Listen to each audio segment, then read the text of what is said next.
سب سے پہلے کیا جی؟ فائنینس.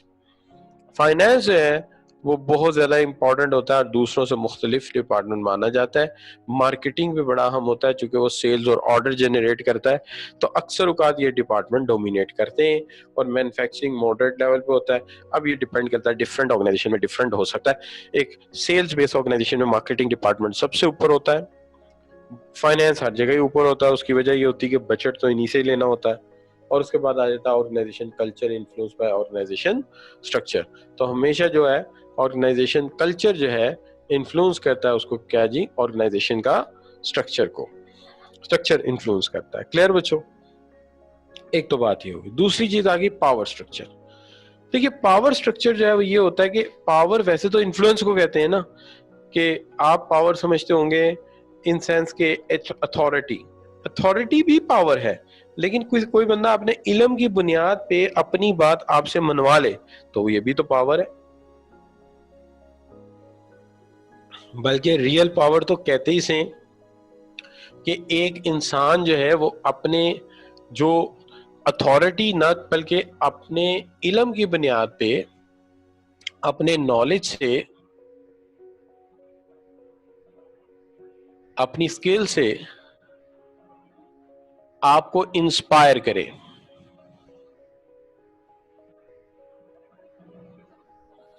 تو ہم اس کو کہتے ہیں یہ اس کی کیا ہے؟ پاور ہے. پاور جو ہے ہمیشہ اکوائر کی جاتی ہے. پالیٹکس سے بھی اکوائر کی جاتی ہے. آپ ڈائریکٹر سے اچھے تعلقات بنا لیں, سب سے اچھے, آپ کی پاور بڑھ جائے گی. تو اس کا مطلب یہ ہوا بچوں کہ یہاں یہ جہاں پہ یہ میٹر کرتا ہے کون کس کا جونیئر ہے, کون سا ڈپارٹمنٹ ڈومینیٹنگ ہے, یہ بھی میٹر کرتا ہے کہ کون زیادہ انفلوئنس کر پاتا ہے اپنے علم کی بنیاد پہ, انسپائر کرتا ہے اپنی سکلز کی بنیاد پہ, اپنے پرسنل انفلوئنس کو, اپنے ایکسپیرینس کو, اپنی ایکسپرٹیز کو استعمال کرتے ہوئے. تو this is what the second factor. تیسرا جو ہے وہ ہے سٹوریز اینڈ میتھس. دیکھیے ہر فرم کی سٹوریز اور میتھس جو ہیں وہ دوسروں سے مختلف ہوتی ہیں. مثال کے طور پہ آپ کچھ آرگنائزیشنز کی جو سٹوریز اور میتھس ہیں وہ دوسروں سے ڈفر کر رہی ہوتی ہیں. یہ کیا؟ یہ بات ہوتی ہے آرگنائزیشن کی ہسٹری. ہسٹری کیا ہے؟ سٹوریز کیا رول پلے کرتی ہیں, میتھس کیا رول پلے کرتی ہیں. میں آپ کو بتاتا ہوں, آپ سی ایم اے کوالیفائی کر رہے ہیں, آپ کی لائبریری میں لکھے ہوں گے سکسیسفل انٹرپرینورز کی سٹوریز, مثلا بل گیٹس, ٹھیک ہے جی. اس کے بعد جناب جو ہے سٹوری لکھی ہوگی آپ کی جو ہے وہ سکسیسفل انٹرپرینورز کی سٹوریز ہوں گی, جیسے Kamran Lashari and so and so and so on. یہ جو ہیں یہ سٹوریز آپ کو ملیں گی کیونکہ آپ کو ہم نے اس تھاٹ پہ لے کے جانا. لیکن جب آپ آرمی میں چلے جاتے ہیں تو آرمی کی لائبریری میں جاتے ہیں تو وہاں پہ قصے اور طرح کے لکھے ہوتے ہیں, موسیٰ بن نصیر, قاسم, محمد بن قاسم, اچھا جی, دن جناب خالد بن ولید رضی اللہ تعالیٰ عنہ. تو کہنے کا مطلب یہ ہے کہ جب ہم وہاں پہ جاتے ہیں تو وہاں پہ وہ سٹوری سنائی جاتی ہیں, سلطان ٹیپو, حیدر علی, ٹھیک ہے جی, جنرل شبیر شہید, میجر عزیز بھٹی شہید. تو ان کی جو ہے سوانج عمری یا ان کی بایوگرافیز لکھی ہوتی ہیں. مقصد یہ ہوتا ہے کہ آپ کو ویسا بنانا ہے تو آپ ویسے ہی بن جاتے ہیں, اور یہ ہوتا بھی ہے. کلچر بڑی پاورفل چیز ہے. بعض اوقات وہ چیز جو قانون میں نہیں لکھی ہوتی کلچر آپ کو منا لیتا ہے, روایات آپ کو منا لیتی ہیں. مثال کے طور پر آپ مجھے یہ بتائیے کہ کبھی ایسا آپ نے دیکھا ہو کہ جی کوئی شپ ڈوب رہا ہے اور اس کا جو کیپٹن ہے وہ کہے کہ نہیں جناب میں پہلے جمپ کروں گا شپ سے, پہلے میں اپنی جان بچاؤں گا. تو آپ کہیں گے نہیں ایسا نہیں ہو سکتا. اب ایسا کسی قانون میں لکھا ہوا ہے تو آپ کہیں گے نہیں سر قانون میں بھی نہیں لکھا ہوا. تو جب قانون میں بھی نہیں لکھا ہوا اور وہ کر بھی ایسے ہی رہا ہے کہ اگر یہ کوئی ایئر کرافٹ ہے تو پائلٹ کہے گا پہلے پیسنجر ایئر ہوسٹسز ایجیکٹ کریں پھر میں کروں گا, میں اینڈ پہ کروں گا, وہ اپنی جان سب سے آخر میں رکھے. اگر شپ ہے تو کیپٹن کہے گا یار میں اینڈ پہ پہلے دوسروں کو بچاؤ, پیسنجر بچاؤ, سٹاف بچاؤ. اگر سب بچ گئے اور پھر بھی ایک سیٹ بچ گئی پھر میں چلا جاؤں. تو یہ کیا ہے؟ یہ کلچر. اب یہ جو چیزیں ہیں یہ سٹوریز اور میتھ سنا کے ہم آپ کے اندر وہ والا کریکٹر پھونک دیتے ہیں، جیسے آرمی میں جاتے ہی موسیٰ بن نصیر، محمد بن قاسم، ٹیپو سلطان، اس طرح قصے سنائے جاتے ہیں تاکہ آپ بہادر ہو جائیں، بریو ہو جائیں. اور وہ تو آپ جانتے ہی ہیں کہ جو ڈیفیکلٹیز شروع میں فیس کی ہوتی کسی بھی آرگنائزیشن نے، وہ اس کے کلچر کا حصہ بہرحال ہوتی ہیں. جیسے قائد اعظم نے جو مشکلات فیس کی وہ پاکستان کی تاریخ کا حصہ ہیں، پھر پاکستان نے ابتدائی دور میں مشکلات فیس کی وہ آج کی تاریخ کا حصہ ہیں. تو یہ بچوں 3 چیزیں ہوں. اب چلتے ہیں روٹین اینڈ ریچولز. کون روٹین کیا فالو کرتا ہے؟ دیکھیے آپ صبح اٹھتے ہیں، نماز پڑھتے ہیں، ٹھیک ہے جی، اس کے بعد آپ تیار ہوتے ہیں، پڑھنے بیٹھ جاتے ہیں، ٹھیک ہے، اس کے بعد آپ نے ٹائم فکس کیا ہوا، اس پہ آپ ایکسرسائز کرتے ہیں، آپ کی روٹین ہے، ٹھیک ہے جی. اسی طرح مختلف آرگنائزیشن میں جس طریقے سے چیزیں ہوتی ہیں ہم انہیں روٹین کہتے ہیں. مثال کے طور پہ اسلامک سوسائٹی کا ایک اپنا طریقہ ہے، ویسٹرن سوسائٹی کا ایک اپنا طریقہ ہے. تو یہ کیا ہے، روٹین اور ریچول ڈفرینٹ ہے، ٹھیک ہے جی. تو اس کو ہم کہتے ہیں، اور یہ لائف سٹائل کا بھی فرق ہے، ٹھیک ہے. لیکن یہ یاد رہے کہ ہم نے کہا تھا کہ آرگنائزیشن کا کلچر بننے میں بڑا وقت لگتا ہے، لیکن ایک چھوٹا سا ایونٹ اسے چینج کر دیتا ہے. اب یہ چونکہ 4 باتیں ہو گئی ہیں اور ذرا ڈائیورسفائڈ ہے، میں ریپیٹ کر دیتا ہوں. آرگنائزیشن سٹرکچر سے معاملہ یہ ہے کہ ایک ایسا سٹرکچر ہائرارکی جو ہمیں بتائے کون جونیئر ہے، کون سینئر ہے، کمیونیکیشن کیسے ہو رہی ہے، کون سا ڈپارٹمنٹ ڈومینیٹ کر رہا ہے. اور دوسری طرف پاور سٹرکچر ہے، کون انفلوئنس کرتا ہے اور باقی سب پہ ڈومینیٹ کر کے اپنی بات منواتا ہے، power structure. Stories and maths, آپ کی آرگنائزیشن میں ہسٹری میں کیا سٹوریز سنائی جاتی ہیں، کیا نعرے لگائے جاتے ہیں، کیا سلوگنز لگائے جاتے ہیں، کیا ورڈ آف ماؤتھ ہے پوزیس کیا جاتا ہے. تو یہ جو ہے آپ اسے کہتے ہیں ہماری میتھس ہیں اور سٹوریز ہیں. اور روٹین اور ریچول یہ ہیں آپ کے اٹھنے کا ٹائم کیا ہے، آپ کے کام کرنے کا وقت کیا ہے، کام کرنے کا طریقہ کار کیا ہے، کس طرح سے آپ کام کرتے ہیں، بایو ریدم کیا ہوتے ہیں. تو یہ سارے کا سارا معاملہ روٹین اور ریچول کا ہے. اب آگے آ جاتے ہیں سمبلز. اب سمبلز پہ کل تفصیل سے بات ہوئی تھی کہ symbols play a story and a major role in conveying you about کہ جی آپ جب سمبلز کی بات کرتے ہیں تو چھوٹا سا سمبل بہت بڑی بات جو ہے وہ کنوے کر دیتا ہے. جیسے مثال کے طور پہ میں نے کل بات کی تھی کہ آرمی میں ایک نشان ہوتا ہے جو بڑے بہادر آدمی کو ملتا ہے، یہ والا نشان آپ دیکھ رہے ہیں نا بچوں، یہ والا نشان، تو اس کو کہتے ہیں کیا جی، نشان حیدر. سمبل بڑی عجیب چیز ہوتی ہیں جو ویسے آپ بات نہیں کہہ سکتے ہو، وہ جب نشان کہتے ہیں تو لوگ مان لیتے ہیں. مثال کے طور پہ آپ یہ کہتے ہو کہ جناب ایک بندہ لڑتا ہوا دشمن کے ساتھ شہید ہو گیا، لیکن اس نے بہت بہادری سے جنگ لڑی. جنرل میجر شبیر شہید، میجر شیر خان، عزیز بھٹی شہید. تو آپ نے انہیں نشان حیدر دے دیا. اب یہ نشان حیدر دینے کا مطلب کیا ہے؟ نشان حیدر دینے کا مطلب یہ ہے کہ ہم یہ مانتے ہیں کہ آپ اتنے بہادر ہو کہ آپ حضرت علی رضی اللہ تعالیٰ عنہ کے لشکر کے سپاہیوں میں سے ہو، لہٰذا تم آج بھی وہ بہادری رکھتے ہو جو کہ یا اس صنف کی بہادری رکھتے ہو جو کہ اس دور میں حضرت علی رکھتے تھے. اب یہ بات جو ہے یہ میں الفاظ میں کہہ رہا ہوں، آپ کہیں گے سر کتنی غلط بات آپ کہہ رہے ہیں، کہاں وہ کہاں یہ، لیکن نشان جو کہہ رہا ہے وہ مان لیتے ہو آپ. تو نشان کیا مسئلہ یہ ہوتا ہے کہ جو سمبل ہے وہ بات کہہ دیتا ہے جو الفاظ میں کہنا شاید جائز بھی نہ ہو. So that is why symbols play a major role. اب آرگنائزیشن میں سمبل کیا ہوتے ہیں؟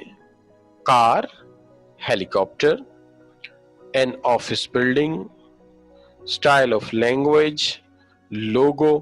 تو یہ کنوے کرتے ہیں کہ آپ ایکچولی کہنا کیا چاہتے ہیں، and it convey a back ground thought. تو یہ بیک گراؤنڈ تھاٹ آپ کو بتاتے ہیں. آگے آ جاتا ہے کنٹرول سسٹم. دنیا میں جو بھی کام کیے جاتے ہیں، جو بھی ٹریک طے کیے جاتے ہیں، یاد رہے کہ ہم ہمیشہ دیکھتے ہیں یا کوئی ایسا طریقہ کار وضع ضرور کرتے ہیں کہ جب ہم ٹریک پہ چل رہے ہوں تو اگر ہم غلطی سے کسی وقت جینین کرنٹ سے لیفٹ یا رائٹ مڑ جائیں،